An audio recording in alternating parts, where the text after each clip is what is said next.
नमस्कार, आप देख रहे हैं खबरें अभी तक और मैं हूं आरती देशवाल। बुलेटिन का आगाज बड़ी खबर से हम करेंगे। दिल्ली प्रदेश कांग्रेस स्क्रीनिंग की बैठक आज होनी है। ये कमेटी की बैठक बेहद महत्वपूर्ण है। दिल्ली से खबर है, प्रदेश कांग्रेस स्क्रीनिंग कमेटी की बैठक। और आपको ये बता दें कि स्क्रीनिंग कमेटी के अध्यक्ष भगत चरण दास इस बैठक को खासतौर पर ले रहे हैं। भूपेंद्र सिंह हुड्डा, उदय भान, दीपक बाबरिया इसमें मौजूद रहेंगे। हरियाणा की 9 लोकसभा सीटों के पैनल पर होगी चर्चा। बैठक के बाद हाईकमान को सूची भेजी जाएगी। तो हरियाणा में 9 लोकसभा सीटों को लेकर देखिए ये चर्चा महत्वपूर्ण रखेगी। एक लिस्ट इसको लेकर बनेगी जिसे हाईकमान के पास भेजा जाएगा। हाईकमान की मोहर के बाद लिस्ट को जारी कर दिया जाएगा।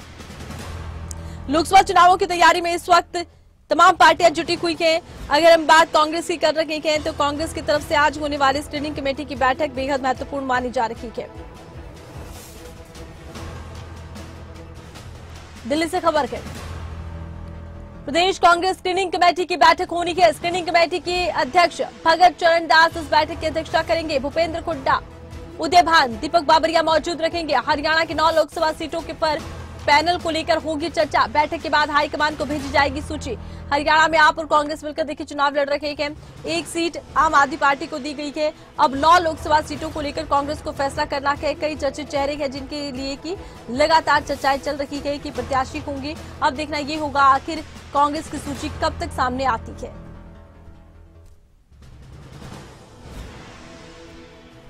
तो हरियाणा में 9 लोकसभा सीटों को लेकर फैसला कांग्रेस को करना है कि आखिर कौन सी सीट से कौन सा प्रत्याशी खड़ा होगा। चुनावी रण की तैयारी में जुटी है कांग्रेस। और ज्यादा जानकारी के लिए खबरें अभी तक के संवाददाता राजा पटेल का रुख करेंगे। लाइव हमारे साथ जुड़ चुके हैं। राजा, आज जिस तरह से कांग्रेस की स्क्रीनिंग कमेटी की बैठक होनी है, कितनी महत्वपूर्ण बैठक रहेगी, किस समय तक शुरू हो जाएगी? बिल्कुल, देखिए काफी महत्वपूर्ण ये बैठक है। आज शाम को 6 बजे कांग्रेस मुख्यालय में कांग्रेस स्क्रीनिंग कमेटी की बड़ी बैठक देखने को मिलेगी। बैठक की अध्यक्षता कांग्रेस स्क्रीनिंग कमेटी के चेयरमैन है वो करते हुए नजर आएंगे। हरियाणा की जो 9 लोकसभा सीटें हैं उन पर लेकर मंथन होगा, चिंतन होगा। जो पैनल बनाए गए थे, पैनल में जो नाम है उनको लेकर डिस्कशन किया जाएगा। हरियाणा की बात करें तो हरियाणा के पूर्व मुख्यमंत्री और नेता प्रतिपक्ष भूपेंद्र सिंह हुड्डा इस बैठक में रहेंगे। कांग्रेस के जो प्रदेश अध्यक्ष उदय भान इस बैठक में रहेंगे। हरियाणा जो प्रभारी है दीपक बाबरिया वो इस बैठक में मौजूद रहेंगे। और वही स्क्रीनिंग कमेटी के जो सदस्य हैं वो इस बैठक में मौजूद रहेंगे। और जिस तरीके से कल हमारी जो प्रभारी है दीपक बाबरिया उनसे बात हुई थी कि जो दूसरी सूची है कांग्रेस की उसमें हरियाणा की जो लिस्ट है उम्मीदवारों की वो आ सकती है। तो ऐसे में एक बड़ी बैठक आज शाम को दिल्ली में देखने को मिलेगी। स्क्रीनिंग कमेटी का जो पैनल जो भी उम्मीदवारों के नाम डिसाइड करेगा, फाइनल करेगा, वो आगे कांग्रेस चुनाव समिति की बैठक में जाएगी और बैठक में अंतिम मोहर लगती हुई नजर आएगी। अच्छा, देखिए हरियाणा में 9 ऐसी लोकसभा सीटें हैं जिनको लेकर के कांग्रेस को फैसला लेना है। माना ये जा रहा है कि एक सीट पर कई दावेदार हैं। ऐसे में बड़ा चुनौतीपूर्ण है कांग्रेस के लिए फैसला करना। ऐसे में क्या कहा जाए, कौन से ऐसे दिग्गज चेहरे हैं जिनको लेकर ज्यादा चर्चा है? राजा, और बिल्कुल देखिए बहुत बड़ी चुनौती कांग्रेस के लिए रहेगी क्योंकि पिछले काफी लंबे समय से जिस तरीके से गुटबाजी भी कई बार हम देखते हैं हरियाणा में, चाहे कुमारी शैलजा की बात करें, किरण चौधरी की बात करें, रणदीप सुरजेवाला, मेजर प्रतिपक्ष भूपेंद्र सिंह हुड्डा से एक बहुत बड़ी चुनौती कांग्रेस के बड़े नेताओं के लिए रहेगी उम्मीदवारों को लेकर। जिस तरीके से गुरुग्राम की बात करें तो राव दान सिंह का भी नाम चल रहा है और कैप्टन अजय यादव जो कि पार्टी से नाराज भी चल रहे हैं। हालांकि कल उनका एक बयान भी आया कि मैंने आवेदन नहीं किया, उसके बावजूद भी कांग्रेस हाईकमान ने मेरा नाम पैनल में भेजा है। तो ऐसे में और इस तरीके से तमाम जो सीनियर लीडर हैं, चाहे भिवानी महेंद्रगढ़ की बात करें, वहां से जो सीपी चौधरी, किरण चौधरी की बेटी है उनका नाम आ रहा है। कुमारी शैलजा जो कि हिसार से काफी एक्टिव हिसार में रहती है, उनका नाम हिसार से चल रहा है। तो काफी जो सीनियर लीडर है वो भी मैदान में है। आप देखने वाली बात होगी कि आज की ये बड़ी बैठक है। बैठक के बाद जो भी नाम पैनल से आगे जाएंगे वो कांग्रेस चुनाव समिति में जाएंगे, वहां पर फाइनल मोहर लगती हुई नजर आएगी। पर जिस तरीके से तमाम जो बड़े चेहरे हैं उनको कांग्रेस ग्राउंड में उतारने जा रही है और जिस तरीके से 9 की 9 लोकसभा क्षेत्रों की बात करें तो जिस तरीके से कल प्रदेश अध्यक्ष का भी बड़ा बयान सामने निकल कर आया था कि हम चाहते हैं कि हमारा इंडिया गठबंधन मजबूती के साथ हरियाणा और देश में चुनाव लड़े। क्योंकि जो एक सीट है हरियाणा की बात करें, हरियाणा में आम आदमी पार्टी और कांग्रेस का गठबंधन है और गठबंधन के तहत ही हरियाणा में लोकसभा चुनाव कांग्रेस लड़ती हुई नजर आ रही है। तो ऐसे में एक बड़ी चुनौती यहाँ पर रहेगी क्योंकि बीजेपी का भी लगातार जो बैठकों का दौर है वो देखने को मिलता है। मजबूत उम्मीदवार कांग्रेस जिस तरीके से लगातार बार बार कह रही है कि मजबूत उम्मीदवार हमारा लोकसभा के हर एक क्षेत्र में होगा और मजबूती के साथ ग्राउंड पर हम उतरते हुए भी नजर आएंगे। कितनी मजबूती कांग्रेस की आगे आने वाले दिनों में दिखती है, ये देखने वाली बात होगी। अच्छा, देखिए कांग्रेस की तरफ से लगातार कहा यह जा रहा है कि एक तरफ से देखिए प्रचार किया जा रहा है, दूसरी तरफ कांग्रेस की गुटबाजी को लेकर भी लगातार खबरें हैं। गुटबाजी को लेकर भी क्या ये माना जाए कि लिस्ट में देरी हो रही है, क्योंकि गुटबाजी भी प्रदेश में है, प्रदेश कांग्रेस को लेकर इस तरह के बयान लगातार सत्ता पक्ष भी देता रहा है।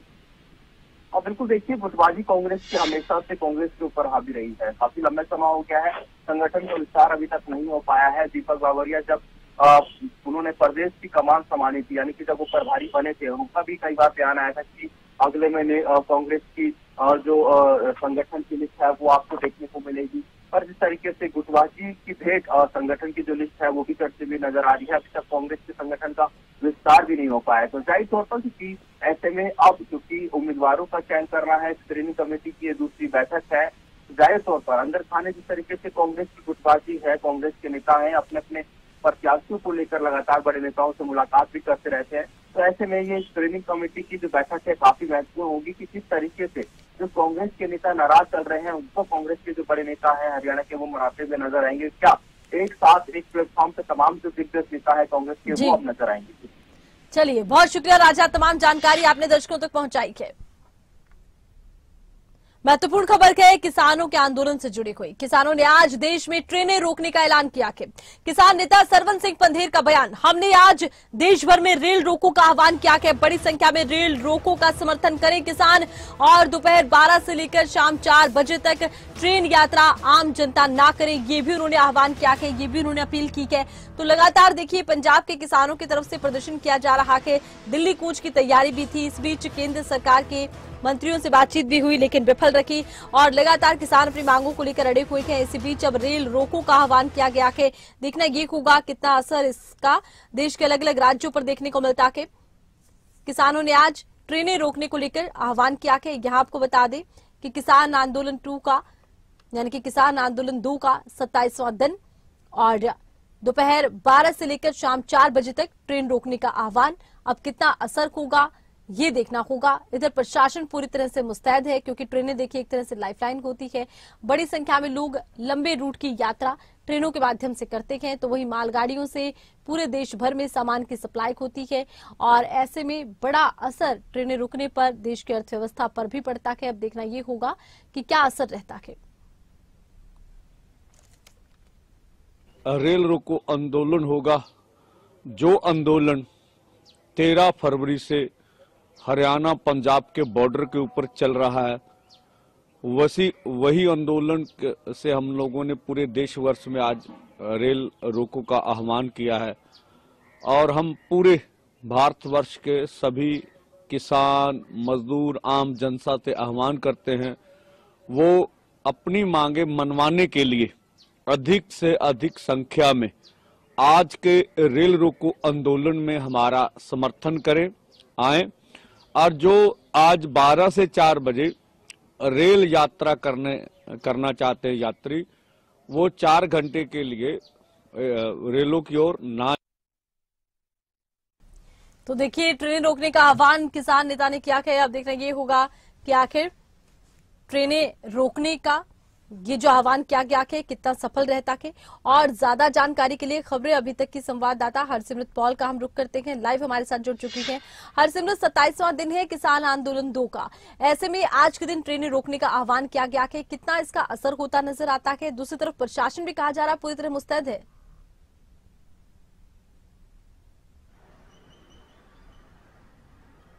बिल्कुल आरती, आपको बता दें कि किसानों की तरफ से एक बार फिर से कॉल दी गई है ट्रेनें रोकने की। तो ऐसे में आज दोपहर 12 बजे से लेकर शाम 4 बजे तक इन ट्रेनों को रोका जाएगा। आपको बताएं कि ये सिर्फ हरियाणा या पंजाब में नहीं, अभी तो पूरे देश में हो रहा है। तकरीबन 30 जगह बताई जा रही है जहां पर ये रेलें रोकी जाएंगी, और वहां पर अलग अलग राज्यों में, अलग अलग जिलों में ये ट्रेनें रोकी जानी है। और वहां पर अगर बात की जाए तो तकरीबन 55 से 60 ऐसे पॉइंट्स हैं जहां पर ये ट्रेनें रोकी जाएंगी। और किसान नेताओं ने कहा है कि ट्रेनों के बीच में यानी कि फाटक के पास ही इसे रोका जाएगा। कहीं पर बीच में से ट्रैक पे जो धरना है वो नहीं लगाया जाएगा। वहीं किसानों को हटाने के लिए भी पुलिस जो है मुस्तैद हो गई है, दबिश शुरू हो गई है। अम्बाला में बताया जा रहा है कि वहां पर दबिश दी जा रही है जो किसान नेता उनके घर पर, उनको पूछताछ के लिए बुलाया गया। उनका कहना है कि अगर नहीं पहुंचते हैं थानों में तो कार्रवाई जो है वो भी की जा सकती है। तो ऐसे में कहीं ना कहीं किसानों को भी डराने धमकाने का काम जो है वो शुरू हो गया है। वहीं पर जीआरपी की बात की जाए तो मुस्तैद है पूरी तरह से जो पुलिस होती है आरपीएफ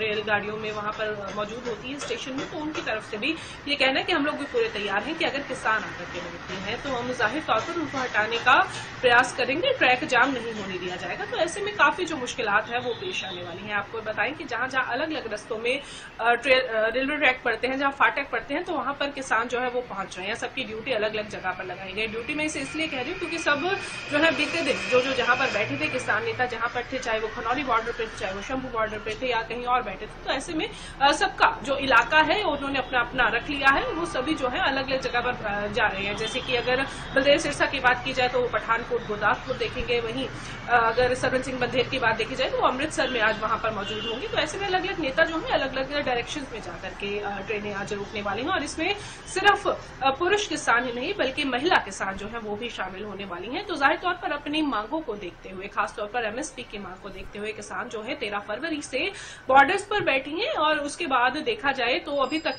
4 दौर की मीटिंगें हो चुकी हैं। 5 एमएसपी की बात की गई थी। बीते दिन भी सामने आया कि केंद्रीय मंत्री पीयूष गोयल ने एक बार फिर से 5 फसलों पर एमएसपी देने की पेशकश की है, पर किसानों ने उसे फिर से सिरे से निकाल दिया है। और उनका जो प्रोग्राम चल रहा है, चाहे वो पब्लिक ट्रांसपोर्ट से दिल्ली जाने का हो, बसों या फिर रेलगाड़ियों में बैठ करके, वो भी चल रहा है। साथ साथ बॉर्डर पर किसान बैठे हैं। इसके अलावा आज 10 मार्च को कॉल दी गई थी कि दोपहर 12 बजे से शाम 4 बजे तक जो है किसान रेलवे ट्रैक पर बैठेंगे।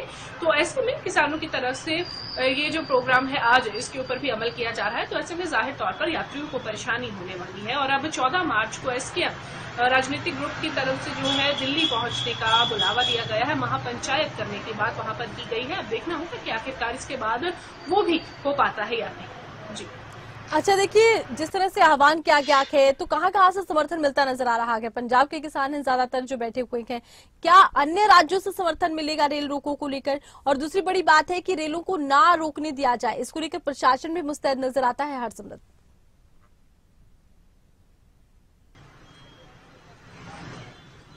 बिल्कुल, आपको बताएं कि आरपीएफ जो है उसकी पूरी तरह से मुस्तैदी जो है वो लगाई गई है। अलग अलग लोकेशंस ट्रैक की गई हैं जहां पर किसान बैठ सकते हैं। वहां पर बड़ी गिनती में फोर्स भी लगाई गई है ताकि किसानों को ना बैठने दिए। जैसे मैंने पहले भी जिक्र किया कि किसान नेताओं के घर पे पुलिस पहुंचनी शुरू हो गई है, दबिश दी जा रही है, या फिर हम कहें कि हाउस अरेस्ट किया जा रहा है, या फिर उनको थाने भी बुलाया जा रहा है। तो ऐसे में ये काम जो है वो किया जा रहा है, फोर्स की तरफ से किया जा रहा है, पुलिस की तरफ से किया जा रहा है। वहीं पर मैं बात करूं कि ये इल्जाम शुरू से लगता रहा है कि शायद ये सिर्फ पंजाब के किसानों का ही जो प्रोटेस्ट है वो चल रहा है। पर आपको ये भी बताएं कि जब किसान जथेबंदियां मीटिंग करती हैं या प्रेस कॉन्फ्रेंस करती हैं या मीडिया से रूबरू होती हैं तो वहां पर जाहिर तौर पर ये भी सामने आता है कि अलग अलग जो जथेबंदियां हैं, अलग अलग राज्यों की जथेबंदियां हैं। इसमें साफ तौर पर कई जो नेता हैं वो भी निकलकर सामने आए हैं। राजस्थान से हैं, यूपी से हैं, इसके अलावा कर्नाटका से भी यहाँ पर जो किसान नेता है वो पहुंचते हुए नजर आए हैं। तो ऐसे में अलग अलग जगहों पर जो है वो नेता बैठ रहे हैं। हरियाणा से भी जो जथेबंदियां हैं वो वहां पर पहुंची हुई हैं। और ये जो चीजें हैं ये सारी एक जगह नहीं हो रही, जबकि पूरे देश में मैंने जैसे आपको बताया कि वहां पर भी कई ऐसे ट्रैक जो है वो चिन्हित किए गए हैं जहां जहां पर ये लोकेशन सारी बैठनी है। हम लोग जैसे हम ट्राई सिटी में हैं तो यहाँ पर जो आसपास का हमारा इलाका है तो हमारा विजन जो है इस पर जाता है। पर हाँ, जब खबरें आती हैं कि दूर दूर से जैसे कि हमारे रिपोर्टर सारी जगह लोकेटेड है तो जाहिर तौर पर वो भी बताएंगे कि कहाँ कहाँ पर कौन कौन से राज्य में कितने जो ट्रैक है वो बंद होने वाले हैं। हालांकि जो जानकारी दी गई थी बीते दिन प्रेस कॉन्फ्रेंस की गई तो उसमें भी बताया गया था कि 60 जगह ऐसी चिन्हित की गई है जहां पर बैठनी है। अगर अकेले पंजाब की बात की जाए तो 22 यहाँ पर जिले हैं। 22 जिलों में लगभग एक जगह से 2-2 ट्रैक जो है वो रोके जाने हैं। 2 से 3 ट्रैक, कहीं पर 4 ट्रैक भी हैं वो रोके जाएंगे। तो ऐसे में जो जगहें हैं वो काफी सारी हो जाती है। सिर्फ अगर पंजाब की बात की जाए तो यहाँ पर 50 से 60 तकरीबन ऐसे पॉइंट बनाए गए हैं जहां पर रोका जाना है। चलिए, बहुत शुक्रिया, तमाम जानकारी आपने दर्शकों तक पहुंचाई है। की तह तक में आगे बढ़ते हैं। कांग्रेस से त्यागपत्र देने वाले वरिष्ठ नेता मनीष खंडूड़ी ने भाजपा का दामन थाम लिया है।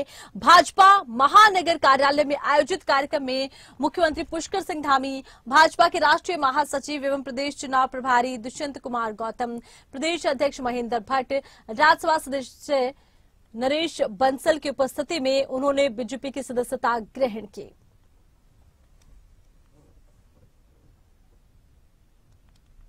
तो देखिए, लोकसभा चुनाव से पहले कांग्रेस को एक बड़ा झटका लगा के।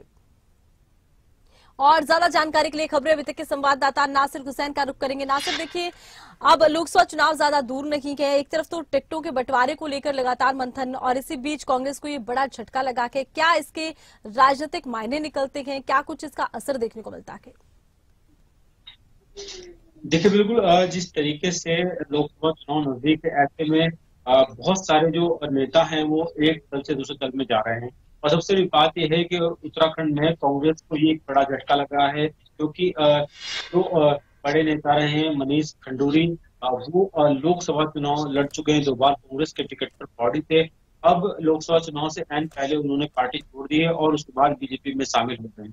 तो कहीं ना कहीं एक बड़ा झटका कांग्रेस को माना जाता है। हालांकि इससे पहले भी पिछले 2 महीनों में करीब 10 से ज्यादा नेता कांग्रेस छोड़कर बीजेपी में शामिल हो चुके हैं, बहुत बड़ी संख्या में कार्यकर्ता शामिल हो चुके हैं। तो कहीं ना कहीं बीजेपी इसको अपनी एक तरीके से जीत मान के चल रही है कि जिस तरीके से कांग्रेस के तमाम नेता पार्टी छोड़कर के बीजेपी में आ रहे हैं। और अब जब कांग्रेस के जो एक पदाधिकारी है और राष्ट्रीय टीम में रहे हैं और उत्तराखंड में पौड़ी से 2 बार लोकसभा का चुनाव लड़ चुके हैं, वो नेता मनीष खंडूरी भी बीजेपी में शामिल हो गए हैं, तो कहीं ना कहीं कांग्रेस को बड़ा झटका मान सकते हैं। हालांकि ये जैसा लगाया जा रहा था कि कांग्रेस पार्टी छोड़ने के बाद मनीष कुछ और रुख अपनाएंगे, लेकिन चूंकि पहले से ही लग रहा था कि बीजेपी में जा सकते हैं, क्योंकि बीजेपी ने जिस तरीके से अपने टिकटों का ऐलान किया है, 3 सीटों पर प्रत्याशियों का ऐलान कर दिया, लेकिन अभी भी पौड़ी और हरिद्वार 2 सीट बाकी है जहां पर अभी अपने प्रत्याशियों को मैदान में नहीं उतारा है। और अब मनीष खंडूरी के आने के बाद ये साफ तौर पर लग रहा है कि शायद मनीष खंडूरी को पौड़ी से ही चुनाव लड़वा सकती है बीजेपी, और शायद यही कारण है कि मनीष खंडूरी कांग्रेस छोड़कर बीजेपी में आए।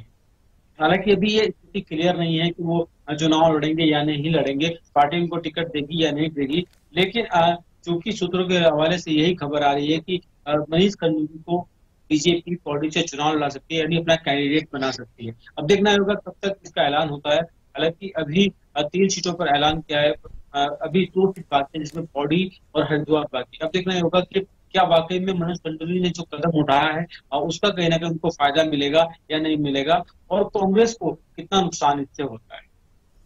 अच्छा, देखिए, एक तरफ तो बीजेपी में शामिल हुए हैं और चर्चा है कि उन्हें टिकट मिल सकती है, इधर कांग्रेस में किस तरह की चर्चाएं हैं? क्योंकि लगातार देखिए कहा यह जा रहा है कि कांग्रेस भी मंथन कर रखी है टिकट बंटवारे को लेकर, इसी बीच उनका एक बड़ा नेता पार्टी छोड़ जाता है। देखिए आरती, बिल्कुल कहीं ना कहीं इस बात को लेकर भी कांग्रेस कहीं ना कहीं बीजेपी से पीछे नजर आ रही है, क्योंकि बीजेपी अपनी पहली सूची में करीब 3 प्रत्याशियों का ऐलान उत्तराखंड में कर चुकी है, जबकि कांग्रेस अभी तक मंथन नहीं कर पाई है। 5 लोकसभा सीटों में से एक सीट पर अभी तक अपने प्रत्याशी को नहीं उतार पाई है। हालांकि बहुत सारी बैठकें देहरादून में भी हो चुकी हैं, दिल्ली में भी लगातार बैठकें हो रही हैं, और लगातार इस बात को लेकर मंथन किया जा रहा है कि किन प्रत्याशियों को मैदान में उतारा जाए। 5 लोकसभा सीट हैं और 5 पर अभी तक कांग्रेस फैसला नहीं ले पाई है। अब देखना ये होगा कि कांग्रेस कब तक फैसला ले पाती है। हालांकि कांग्रेस ने अपनी एक सूची जारी कर दी है, उसमें अलग राज्यों से प्रत्याशियों को मैदान में उतारा गया। उत्तराखंड या उत्तर प्रदेश पर इस पर अभी तक कोई फैसला नहीं लिया गया है। अब देखना ये होगा कि कब तक कांग्रेस इस पर फैसला ले पाती है, क्योंकि बहुत ज्यादा मतदान कांग्रेस को करना पड़ रहा है। बहुत सारे दावेदारों की सूची है, इनमें 16 दावेदार करीब उत्तराखंड से हैं। तो ऐसे में इनमें से किस सीट पर प्रत्याशियों के रूप में कांग्रेस उतारती देखने वाली बात होगी। फिलहाल एक बड़ा झटका कांग्रेस को है मनीष खंडूरी के छोड़ने से, क्योंकि एक दावेदार मनीष खंडूरी भी थे, पौड़ी थे, और अब जब वो मैदान में नहीं है, अब उन्होंने भारतीय जनता पार्टी ज्वाइन कर ली है, तो कहीं ना कहीं अब देखना होगा कि किस तरीके से कांग्रेस इन सीटों पर फैसला ले पाती है। चलिए, बहुत शुक्रिया, तमाम जानकारी आपने दर्शकों तक पहुंचाई है। चंडीगढ़ से खबर के आज होगी हाई पावर परचेज कमेटी की बैठक, सीएम मनोहर लाल की अध्यक्षता में ये बैठक होगी। हरियाणा निवास में ये बैठक होनी है। कई सरकारी खरीद योजनाओं को लेकर मोहर लगेगी। तो आज हाई पावर परचेज कमेटी की बैठक है, सीएम मनोहर लाल की अध्यक्षता में बैठक होनी है। बैठक को लेकर माना जा रहा है सरकारी खरीद की कई ऐसी योजनाएं हैं जिनको लेकर के आज मोहर लग सकती है। देखना ये होगा कि कौन से बड़े फैसले आज की बैठक के बाद सामने आते हैं। सीएम मनोहर लाल की अध्यक्षता में हाई पावर परचेज कमेटी की यह बैठक होगी और सरकारी महकमों की खरीद को लेकर, योजनाओं को लेकर आज की बैठक में फैसला लिया जा सकता है। अब कौन से बड़े फैसले आज की बैठक में होंगे, ये देखना होगा। और ज्यादा जानकारी के लिए खबरें अभी तक के पॉलिटिकल एडिटर अनिल मोर इस वक्त हमारे साथ फोन लाइन पर जुड़ चुके हैं। अनिल, देखिए, पावर परचेज कमेटी की बैठक है, कितनी महत्वपूर्ण बैठक रहेगी? देखिए, जो आज हाई पावर परचेज कमेटी की बैठक है, अब से थोड़ी ही देर के बाद बैठक होगी। मुख्यमंत्री मनोहर लाल की अध्यक्षता में बैठक है। कई विभागों की खरीद योजनाओं पर आज मुहर लगेगी। जो आज की बैठक है, आज की बैठक में वर्क्स रिलेटेड जो है, टेंडर से रिलेटेड जो है, वो आज जो योजनाएं हैं वो रखे जाएंगे। जो आज जो महत्वपूर्ण बैठक है, जो आज high power works purchase committee की ये बैठक है, जो वर्क्स परचेज कमेटी की बैठक रहती है, इसमें जो टेंडरिंग प्रक्रिया रहती है, जो कंस्ट्रक्शन के काम रहते हैं, उनको लेकर ज्यादा चर्चा की जाती है। चाहे हम पीडब्ल्यूडी विभाग की बात करें, पीडब्ल्यूडी विभाग से जुड़े हुए जो ज्यादातर टेंडरिंग प्रक्रिया वो आज की बैठक में रखी जाएंगी। इसके अलावा कुछ जो एजेंडे है जीएमडीए से संबंधित है, कुछ एजेंडे एफएमडी के हैं, ज्यादातर एजेंडे पीडब्ल्यूडी के। इसके अलावा कुछ एजेंडे उत्तर हरियाणा बिजली वितरण निगम के हैं, तो कुछ एजेंडे HSIIDC के हैं। जितने भी आज एजेंडे रखने वाले हैं, सारे एजेंडे वर्क्स के कामों से रिलेटेड है, यानी जितने भी कंस्ट्रक्शन के काम है उनसे संबंधित आज के एजेंडे रहेंगे। चलिए, बहुत शुक्रिया, तमाम जानकारी आपने दर्शकों तक पहुंचाई है अनिल।